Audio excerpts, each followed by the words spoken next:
नमस्कार, स्वागत है आपका जी बिजनेस में। मैं हूं दीपांशु भंडारी। शिक्षक दिवस का मौका है और वैसे तो रोज आप जी बिजनेस से जुड़ते हैं, निवेश के बारे में, ट्रेड के बारे में कई आपको सीखें मिलती हैं, बट क्योंकि बाजार में इतना बड़ा एक्शन बना हुआ है तो हमने सोचा क्यों ना आपको जो सबसे बढ़िया सीख इस बाजार में दी जा सकती है, स्टॉक को कैसे चुनना है, इसके बारे में बताया जाए। और इस स्टॉक में निवेश की पाठशाला के लिए हमारे साथ हैं जी बिजनेस के मैनेजिंग एडिटर अनिल सिंह भी। सर बहुत बहुत शुक्रिया। जो गुरु मंत्र आप हमें बताने वाले हैं कि कैसे अच्छा स्टॉक चुनना है, ये काफ़ी इंपॉर्टेंट चीज़ होती है। बाजार में हम देखते हुए कई सारे लोग हैं, नए इन्वेस्टर्स आए हैं, काफ़ी एक्सपीरियंस इन्वेस्टर्स भी हैं, बट हर बार शेयर चुनने पर ही काफ़ी सवाल सबके बनते हैं। तो हमने सोचा एक बार इसको समझें, बट आपकी तरफ से ये क्या व्यू बना कि क्यों ऐसा एक गुरु मंत्र बताया जाए जिससे शेयर में अच्छा निवेश हो सके? दीप, शेयर चुनने के बारे में मैं जहाँ भी जाता हूँ, लोगों से मिलता हूँ या शो करता हूँ, तो देखिए हर आदमी की इच्छा होती है कि वो खुद ये काम कर पाए, बजाय इसके कि हमेशा किसी और पर डिपेंडेंट रहें। उसमें होता है कि सपोज आपने मुझसे पूछा सर कौन सा शेयर खरीदूं, मैंने बता दिया, अब क्यों खरीदा वो आपको पता नहीं जी, उसके पीछे की स्टोरी वो आपने जानी नहीं, तो अब आप हमेशा मुझ पे डिपेंडेंट रहेंगे। अब सर ही बताएंगे भाई कि कब निकलना है ना। बात है। तो वो जब अगर आप खुद अपना शेयर चुनना शुरू कर लें, आप समझ लें, जान लें, तो फिर आपके लिए आसानी हो जाती है। आपका कॉन्फिडेंस लेवल अलग होता है कि आपने जो खरीदा उसके पीछे कारण क्या है। करेक्ट। आप ट्रैक अच्छी तरीके से कर सकते हैं और फिर जब भी आपको एग्जिट भी करना है तो आपको किसी को पूछने की जरूरत नहीं, राय लें सबकी। आप खुद अपना डिसीजन ले सकते हैं। और इसीलिए हमने सोचा। और दूसरा ये कि टीचर्स डे के मौके पर जनरली जब हम ये शो करने का सोचते हैं तो हमें लगता है कि हमें कुछ गुरु मंत्र बताने या सिखाना है, लेकिन ऐसा है नहीं एक्चुअली। अच्छा, ऐसा नहीं कि मैं कोई चीज़ें सिखाने जा रहा हूँ। मैं फ्रेंकली जो मेरे अनुभव है वो बताने जा रहा हूँ। जो कुछ मैंने सीखा है राइट, वो मैं बता रहा हूँ। ये नहीं कि मैं सिखा रहा हूँ। क्यों क्या होता है, हम मार्केट में ज़िंदगी में हर दिन, हर वक्त, हर पल कुछ ना कुछ और किसी न किसी से कुछ ना कुछ सीखते हैं। और बाजार तो हर रोज़ हमें नई चीज़ें सिखाता है। अब तक का अनुभव भी यही है। जब जब ऐसा लगा कि अपने को सब आ गया है, उसी वक्त बाजार ने 2-4 ऐसे बढ़िया थप्पड़ मारे कि बेटा तुम्हें कुछ नहीं आता। Reality check. हाँ, एकदम बिल्कुल। ये मेरे ही नहीं, हर किसी के साथ ये होता ही है। तो इसलिए जो आज हम जो चीज़ें हैं वो कुछ लर्निंग्स हैं वो आपके सामने रखना चाहते हैं। अब दीप, 2 तरह के स्टूडेंट होते हैं। एक तो ये लर्निंग्स जो मेरी अपनी है, जो मैंने over a period of time, मतलब मैं 93 से मार्केट ट्रेक कर रहा हूँ, करीबन आप देख लीजिए 30 साल से ज़्यादा। जी सर, एब्सोल्युटली। ठीक है। सो एक तो मेरी अपनी लर्निंग्स। Yes sir. तो जो स्टूडेंट अपनी गलतियों से सीख ले वो अच्छा स्टूडेंट माना जाना चाहिए। ठीक है ना, कि आपने कुछ किया, गलत किया, सीख गए। लेकिन बहुत अच्छा स्टूडेंट कौन सा होता है, जो दूसरों की गलतियों से सीखे। करेक्ट सर, है ना। तो मैंने इसमें बहुत सारी चीज़ें ऐसी भी हैं जो मैंने दूसरों से सीखी है। अच्छा, बाजार के दूसरे गुरुओं से, लोगों के एक्सपीरियंस से। तो आज जो मैं आपको बताने जा रहा हूँ, दोनों चीज़ें हैं। मेरी अपनी लर्निंग्स भी हैं और जो मैंने दूसरों से सीखी है। अगर समझो कोई बात मैं आपको ऐसी कह दूं कि देखिए मेरा इस बात को लेके ऐसा अनुभव था और ये मैंने गलती की थी, तो आप अपने आप सीख जाएंगे। राइट, है ना। तो वो दूसरों की गलती से सीखने वाला काम है और खुद आप करके जो सीखेंगे वो तो सीखेंगे। तो आज इन दोनों का कॉम्बिनेशन हम लेकर आए इस शो में। चलिए बेहतरीन, तो बहुत बढ़िया मिश्रण है सर आपके एक्सपीरियंस और आपकी लर्निंग का और जो बाजार से हम रोज सीखते हैं। तो जब भी शेयर चुनने जाते हैं तो सबसे पहले चीज़ जो आती है, आपने भी कई बार कहा है, मैनेजमेंट क्वालिटी आपको देखनी चाहिए। ये कैसे देखी जाती है मैनेजमेंट क्वालिटी? दीप, एक सिंपल सी चीज़ है। शेयर मार्केट में अगर आपने पहला फॉर्मूला ये लगाया कि मैं अच्छे मैनेजमेंट वाली कंपनियों में ही पैसा डालूंगा, तो आपकी मैक्सिमम समस्या दूर हो जाती है। अच्छा। हाँ, क्योंकि अच्छे और बहुत अच्छे मैनेजमेंट वाली कंपनियां आपको आसानी से और बहुत ज़्यादा मिलती नहीं। तो आप खराब मैनेजमेंट वाली कंपनियों को अगर आप साइड में करते चले जाएंगे तो आपके लिए सेलेक्ट करना बड़ा आसान हो जाएगा कि किस में पैसा लगाना है। और अच्छे मैनेजमेंट वाली कंपनियों में मैं 2 चीज़ें देखता हूँ। एक, मैनेजमेंट मजबूत होना चाहिए और दूसरा, प्रमोटर्स भरोसेमंद होना चाहिए। अब आप सोचेंगे ये तो दोनों मिलते जुलते शब्द है, इसमें कुछ फ़र्क है क्या? बिल्कुल। लेकिन अंदर डीप में जाकर देखेंगे तो बहुत बड़ा फ़र्क है। मैनेजमेंट कौन है? जो डे टू डे में चैनल चला रहा है जी, बिजनेस कर रहा है, जो कारोबार कर रहा है। राइट। यानी कि आपका MD हो गया, CEO हो गया, CFO हो गया, CEO हो गया, ये सारे लोग हैं डेली बेसिस पे काम करने वाले। ठीक है। ये मजबूत होने चाहिए। मजबूत कैसे होंगे? एक्सपीरियंस से, राइट, क्वालिफिकेशन से, करेक्ट सर, उस फील्ड की समझ से, है ना।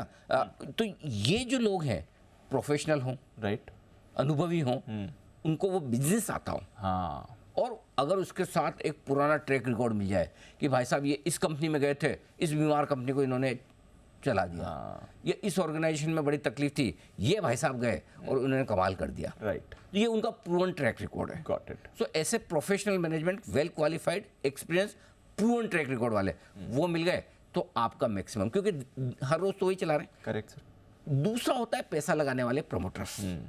कई कई जगह आपको ये हो सकता है दोनों सेम भी मिले जी, कई जगह अलग भी होता है। जितने बड़े ऑर्गेनाइजेशन में जाएंगे आपको दोनों अलग मिलेंगे, राइट। लेकिन दूसरा है प्रमोटर्स, भरोसेमंद प्रमोटर, यानी कि अच्छे प्रमोटर्स।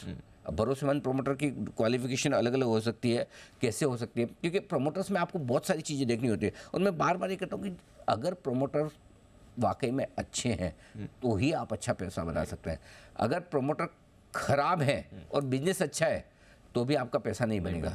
अगर प्रमोटर अच्छे हैं, बिजनेस खराब है, तो भी आपका पैसा नहीं बनेगा। लेकिन प्रमोटर और बिजनेस दोनों अच्छे हैं तभी आपकी बड़ी वेल्थ बनेगी। इसलिए अच्छे प्रमोटर देखा। अच्छा प्रमोटर देखने का कोई ऐसा फॉर्मूला नहीं है, ये लगा दिया ये अच्छा और ये खराब, हाँ, ऐसा कुछ है नहीं। ना, ऐसा कुछ है ही नहीं। सो आप कैसे कुछ कुछ चीज़ों से आप पहचानने की कोशिश करते हैं कि प्रमोटर अच्छा कैसे माना जाएगा। फॉर एग्जाम्पल कोई प्रमोटर ऐसा है जो बार बार अपनी शेयर कम या ज़्यादा करता हो, कभी शेयर खरीद रहा है कभी बेच रहा है अपने शेयर, तो उसका ध्यान शेयर में ज़्यादा है, एग्जैक्टली, काम में कम है। सो बार बार कुछ प्रमोटर्स ऐसे होंगे जो बार बार restructuring, amalgamation, merger, demerger, मतलब तेजी का टाइम आया है ना तो डीमर्ज कर दो, सब में वैल्यू अनलॉकिंग, वैल्यू अनलॉकिंग। मंदी का टाइम आया तो कंसोलिडेशन कर दो, सबको एक साथ ताकि खर्चे बचे। ये आपको over a period of time उनके कामकाज करने के तरीके से समझ में आता है कि कौन सा प्रमोटर मजबूत है, कौन सा नहीं है। तीसरा होता है कॉर्पोरेट गवर्नेंस, बड़ा मुद्दा है, लंबी बातें हो सकती है, लेकिन जनरली आप कौन सी कंपनी की कॉर्पोरेट गवर्नेंस अच्छी मानेंगे। फॉर एग्जांपल प्रमोटर्स की शेयर होल्डर्स को रिवॉर्ड करने की नीयत हो, राइट, डिविडेंड रेगुलरली दे, समय समय पर अगर कंपनी कमा रही बोनस दे, शेयर होल्डर्स का ध्यान रखें। समझो कोई बड़ा बिजनेस बेचा है किसी प्रमोटर ने और बड़ा कैश आ रहा है, दबा के बैठ गए, बताते भी नहीं करेंगे क्या, और ये भी नहीं करते क्या दें, पड़ा है कैश लेकिन देना नहीं है, बताना भी नहीं, और बोले हम अभी विचार करें। अरे भाई साहब, अगर जैसा आपने एमबीए किया है तो एमबीए की डिग्री आने के पहले आपने प्लानिंग कर दी, इसके बाद क्या करूंगा, है ना। शादी होती है, लोगों के बच्चे पैदा होने वाले थे, उससे पहले लड़का होगा तो ये नाम रखेंगे, लड़की होगी तो ये नाम रखेंगे, पहले से प्लानिंग हो जाती है। तो भाई साहब अगर आप बड़ा बिजनेस बेच रहे हो, करोड़ों रुपए आपके पास आ रहे हैं, तो आपकी प्लानिंग नहीं होगी, होनी चाहिए। नहीं हो तो फिर ऐसा प्रमोटर भी, मतलब फिर क्या प्लानिंग है, फिर आप क्या प्रमोटर हैं।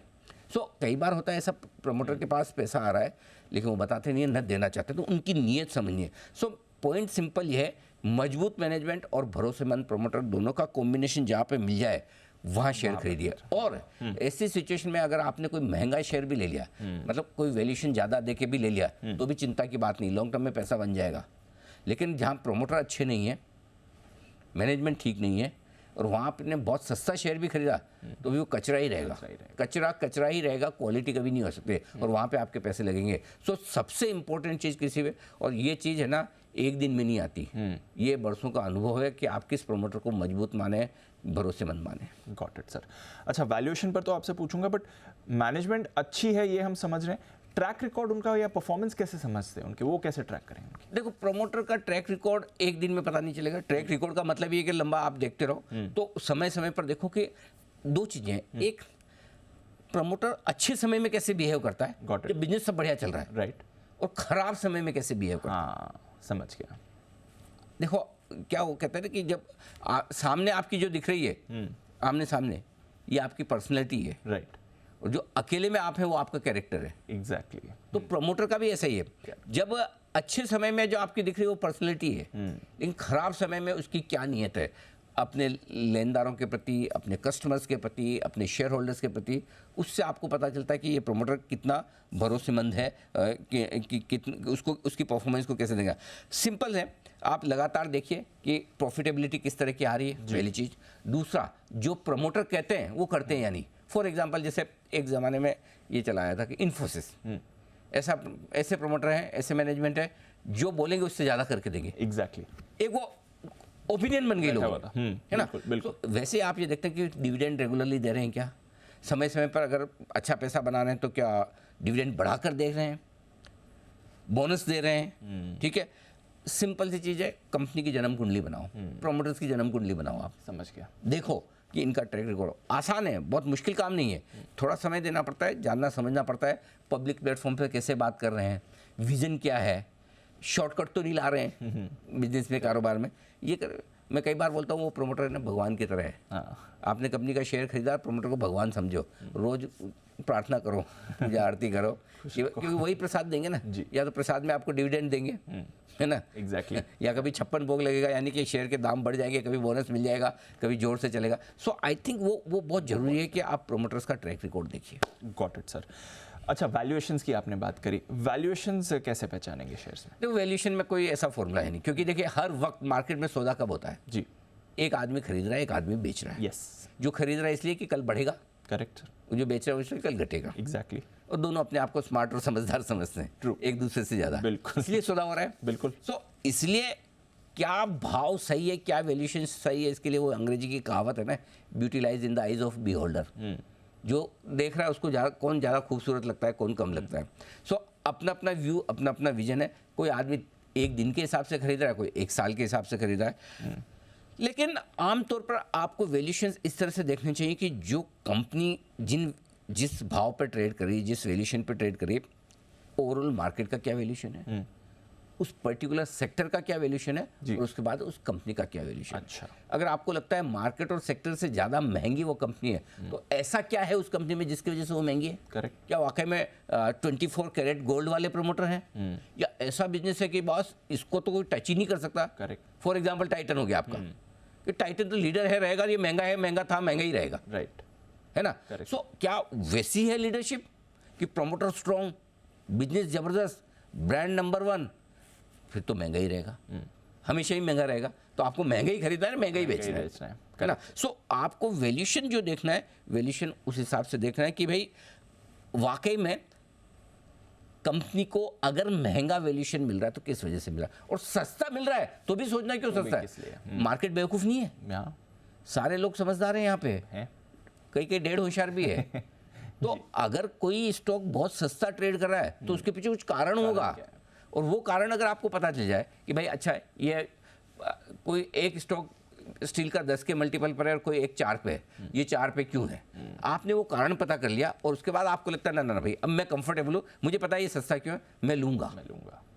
कई बार लोग बोलते हैं कि ये सस्ता इसलिए कि इसके प्रमोटर पे कॉन्फिडेंस कम है तो हम लेंगे, वो आपका एक सोचा समझा हुआ कॉल है।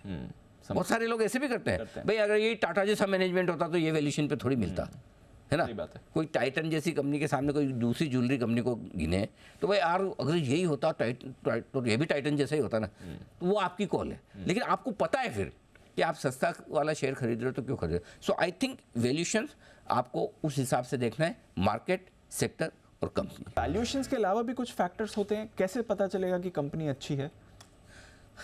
खरीदने के बाद भाव बढ़ जाए तो समझ लेना अच्छी है, घट जाए तो समझ लेना खराब है।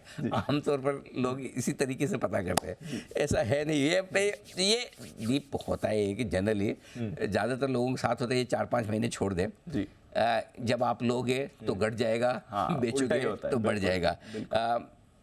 पहली चीज़ तो ये कि आप ये देखिए कंपनी अच्छी है नहीं, उसमें शेयर होल्डिंग पैटर्न जरूर देखें, प्रमोटर के पास कितनी हिस्सेदारी है, ठीक है। उसके बाद ये देखिए कि बड़े इन्वेस्टर्स ने कितना पैसा लगाया। बड़े इन्वेस्टर्स में कुछ एफआईज हो सकते हैं, लोकल फंड्स हो सकते हैं। आजकल वो एफआईज को कम देखो, लोकल फंड को ज़्यादा देखो, पैसे उन्हीं के पास है। बड़े इन्वेस्टर्स हैं जिनका बड़ा नाम है, वो कितना लगा कर बैठे हैं। जितने बड़े इन्वेस्टर्स होते हैं उतना कॉन्फिडेंस बढ़ता है, जितनी उनकी इक्विटी ज़्यादा है उतना कॉन्फिडेंस बढ़ता है ना। तो ये वाला है कि सिंपल सी चीज़ है, आप ये कुछ फैक्टर्स हैं जिनके दम पर आप देख लो कि वाकई में ये कंपनी सही है या नहीं।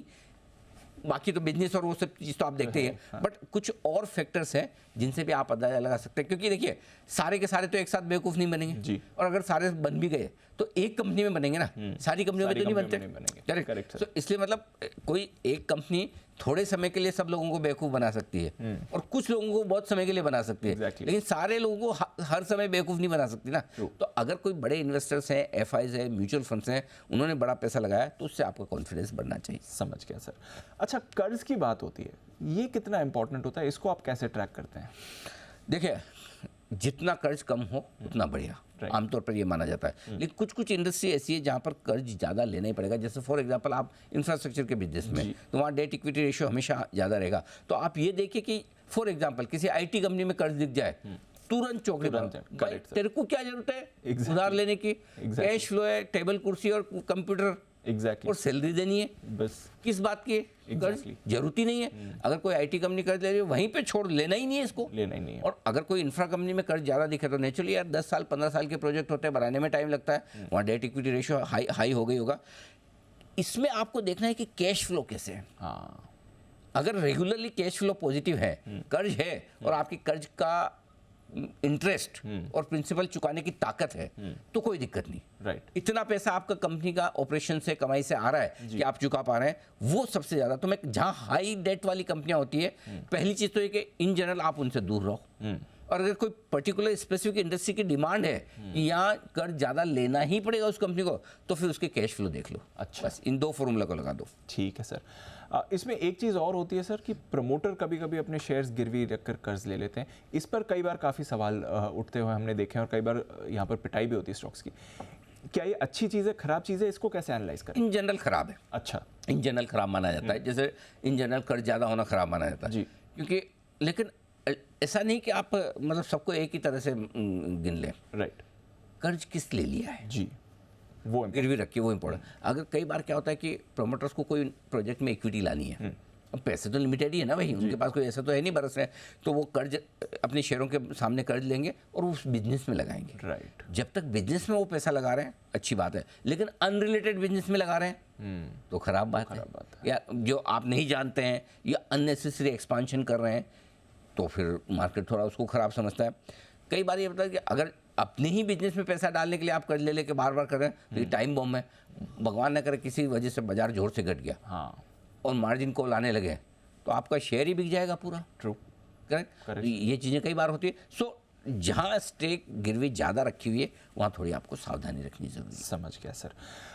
कभी कभी हम सेक्टर रोटेशन की बात करते हैं, कुछ गर्म सेक्टर्स होते हैं, कुछ लंबे ठंडे सेक्टर्स होते हैं, सिक्लिकल सेक्टर्स होते हैं। ये कितना इंपॉर्टेंट है, ये कौन से सेक्टर की कंपनी है? देखिए, सेक्टर बहुत इंपॉर्टेंट है, इसमें कोई डाउट नहीं। अगर कोई सेक्टर ही खराब कर रहा है, हाँ, तो आप उसमें पैसा कैसे बनाओगे? वो भी बात सही है। पहली चीज़ है कि सेक्टर भी खराब सेक्टर में कुछ कंपनियां अच्छा कर सकती है और अच्छे सेक्टर में कुछ ही कंपनियां खराब करेगी। यस, फर्क है दोनों। हाँ, दोनों में। सो अगर आपने सेक्टर ठीक पकड़ लिया तो फिर आपको कंपनी चुनना थोड़ा आसान है। खराब सेक्टर की कोई अच्छी कंपनी चुनना ज़्यादा मुश्किल काम है ना। अब आप जब सेक्टर चुन रहे हो तो ये देखो कि इस सेक्टर की ग्रोथ क्या है। 5, 10, 15 साल सेक्टर ग्रो करेगा। फॉर एग्जाम्पल कंजम्पशन है, तो आपको पता है कोलगेट, HUL, ब्रिटानिया, टाइटन, ये चलना ही है भाई। कंजम्पशन थोड़ी खत्म होना है, कम या ज़्यादा हो सकता है। सो वो आपको ग्रोथ पूरी पता है। तो किस लेवल की ग्रोथ है, दूसरा कंपटीशन किस लेवल का, कहीं से भी कोई भी आके मार तो नहीं रहा, बिजनेस सीजनल तो नहीं है कि कभी चला कभी नहीं चला। तो ये सारी चीज़ें आपको देखनी है। और जो भी कंपनी आप चुन रहे हैं इसमें, वो कुछ ना कुछ प्रोडक्ट उसके पास ऐसे होने चाहिए जो मार्केट लीडर है। अच्छा। ये मेरी स्पेशलाइजेशन है। फॉर एग्जाम्पल कोई FMCG कंपनी है, हेयर ऑयल में सबसे ज़्यादा उसका बिकता है, किसी का च्यवनप्राश ज़्यादा बिकता हो, किसी की गड़ियाँ ज़्यादा बिकती हो, राइट, किसी का आटा ज़्यादा बिकता हो। आपके 2-4 प्रोडक्ट तो ऐसे हो ना जो मार्केट लीडर हो, हाँ, करेक्ट, जिसकी वजह से आपकी कंपनी जानी जाए, जिसको खरीदने के लिए आदमी आए तो 2-4 और लेके जाए, हाँ, है ना। सो वो आपको सेक्टर की ग्रोथ और उसके बाद इंडस्ट्री और सेक्टर का हाल देख के अपनी कंपनी को चुनना है। ठीक है सर। अच्छा, इसमें सरकार का क्या नज़रिया है, क्या पॉलिसी है, वहाँ पर आप कितनी इंपॉर्टेंस देंगे? देखो, सरकार की पॉलिसी सबको समझनी है, समझना सब चाहता, समझ कोई नहीं पाता। हालांकि अब तो बहुत पॉलिसी में कंसिस्टेंसी आ रही है। एक ज़माने में बजट में बड़े झटके लगते थे, अब तो बजट पॉलिसी डॉक्यूमेंट ज़्यादा होने लगा डायरेक्शन के लिहाज से। लेकिन फिर भी कुछ कुछ सेक्टर ऐसे हैं जिनकी पॉलिसी बार बार बदलती रहती है। कुछ सेक्टर्स ऐसे हैं जिनमें duty, import duty, export duty बार बार बदलती है, कम ज़्यादा होती है। ऐसे में थोड़ा आपको ज़्यादा सावधान रहना है। जहाँ भी आपको लगता है कि सरकार का, फॉर एग्जाम्पल तेल कंपनियाँ इतनी वैल्यू है लेकिन क्यों ट्रेड नहीं करती, क्योंकि पेट्रोल डीजल के दाम बढ़ना, ये सब्सिडी, वो 50 जो चीज़ें हैं, तो जो कंपनियां जो सेक्टर गवर्नमेंट पॉलिसी पर ज़्यादा डिपेंडेंट है वहाँ थोड़ा आप सावधान रहें, वहाँ सोच समझ के पैसा लगाएं। वहाँ पैसा लगाने का तरीका एक ही है, जब आपकी एंट्री और एग्जिट एकदम परफेक्ट हो, एकदम मरे पीटे हुए समय में पैसा लगाना है, और जब माहौल बहुत अच्छा हो तब दे देना है। अगर आप ये सोचोगे सब ठीक होने लगे तब पैसा लगाऊं, वहाँ पैसा बनेगा ही नहीं। अच्छा, हाँ, इनको तो एकदम जब टाइम खराब हो, जब पॉलिसीज इनके फेवर में ना हो, तभी आपको औने पौने दामों में ये शेयर मिलता है। तो एंट्री और एग्जिट दोनों परफेक्ट करना बहुत ज़रूरी है इनमें। Got it sir. अच्छा, कई सारी एमएनसी कंपनीज होती हैं निवेश के लिए, कई सारी हमारी कंपनीज है जिनका इंटरनेशनल कारोबार होता है, इनको आप कैसे जज करते हैं सर? देखिए, जैसे जितनी रिस्क आपकी उन कंपनियों को लेकर है जहाँ गवर्नमेंट पॉलिसीज रोज बदलती है, उतनी ही रिस्क आपकी ग्लोबल इकोनॉमी से जुड़ी हुई है, दुनिया भर के बाजारों से जुड़ी हुई कंपनियों पर भी है। तो क्या होता है, फॉर एग्जांपल कोई कंपनी किसी एक पर्टिकुलर कंट्री में एक्सपोर्ट कर रही है जी, वहाँ के अचानक से रूल बदल गए, क्या करोगे आप? कुछ नहीं कर सकते।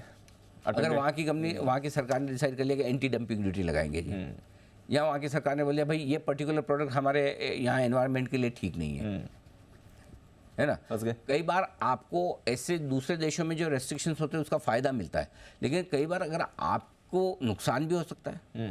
तो अगर आप इंपोर्ट कर रहे हो या एक्सपोर्ट कर रहे हो, ग्लोबल बिजनेसेस में खतरे ज़्यादा हैं। हाँ, सही बात है, बहुत ज़्यादा है, क्योंकि उस पर आपका कोई कंट्रोल ही नहीं है। कंट्रोल नहीं है, बिल्कुल सर। यहाँ वाले में भी नहीं है कंट्रोल, तो यहाँ भी अगर सरकार पॉलिसी बदलेगी तो आप क्या करो, लेकिन बाहर वालों की रिस्क ज़्यादा हो जाती है, क्योंकि हर देश अपने हिसाब से सोचता है ना, कि भाई चाइना को लगेगा मैं ये डंपिंग कर दूँ, ड्यूटी जीरो कर देंगे, लो आपने बहुत बढ़िया प्लांट बनाया, ये मैं चाइना का सब्स्टिट्यूट, ये वो ऐसा वैसा, अचानक से चाइना ने ड्यूटी कर दी जीरो, लो इतनी डंपिंग कि आपका प्रोडक्ट ही अनवाइबल हो गया। सो भले आप इंडिया में बिजनेस कर रहे हो, भले बाहर कर रहे हो, लेकिन जहाँ ग्लोबल कंपटीशन वाला मामला है, बनता है तब पैसा दी बहुत बढ़िया बनता है, लेकिन जब रिस्क आती है ना तो वो पूरी धुलाई करके जाती है। तो वहाँ पर आपको बहुत सावधान रखना है। दूसरी कंपनियों के मुकाबले में ज़्यादा पढ़ाई लिखाई करनी ज़रूरी है इन कंपनियों के लिए।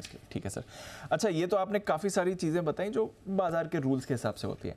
आपके अनुभव में आपने क्या कुछ सीखा है जो बता सके कि कैसे कुछ गुरु मंत्र आपके जो बताएं कि कैसे अच्छा शेयर चुनना है? नहीं, पहली चीज़ तो ये आपको अच्छा शेयर चुनने के लिए एक काम करना है, आपको शेयर ही नहीं खरीदना। शेयर नहीं खरीदना? हाँ। अच्छा, फिर जब तक आपके मन में कि मुझे शेयर खरीदना तब तक आप अच्छा शेयर नहीं चुन पाएंगे। ऐसा? हाँ। उसका एक सिंपल फॉर्मूला है, फॉर एग्जाम्पल आपके पास बहुत बड़ा पैसा आ जाए, राइट, मेरी इच्छा है, ठीक है ओके। अब मैं ये कहूँ कि उस पैसे से आपको ये नौकरी छोड़नी, हटाओ, आप अपना बिजनेस शुरू करो। अच्छा, अब वो कौन सा बिजनेस होगा जो आप करेंगे? क्या आपको कोई एक बैंक बनाना है? क्या आपको कोई एक आईटी कंपनी खरीदनी है? क्या कोई एक मेटल कंपनी खोलेंगे?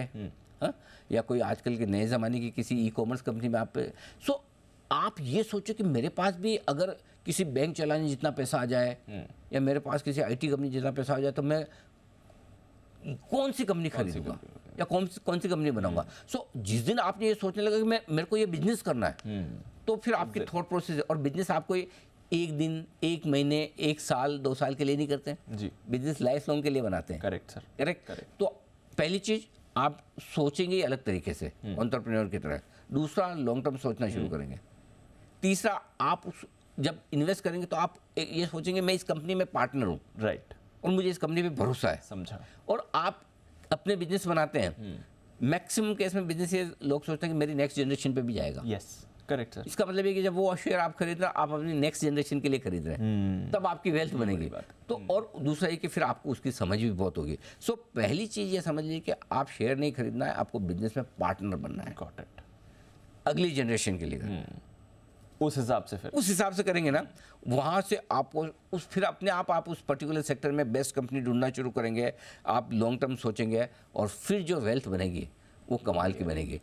शेयर खरीदने के लिए सबसे बढ़िया पहले जरूरी है कि शेयर नहीं खरीदने के बारे में सोचें और बिजनेस करने के बारे में सोचें। कई बार ये होता है कि लोगों के पास पैसा नहीं होता, बिजनेस नहीं कर पाते, कई बार एक्सपर्टाइज नहीं होती, कई बार समय नहीं होता, सिचुएशन नहीं होती। तो अभी आपको करना नहीं है, आपको जो बढ़िया बिजनेस दिख रहा है, जो आप लाइफ में करना चाहते थे, उसका पार्टनर बन सकते हैं।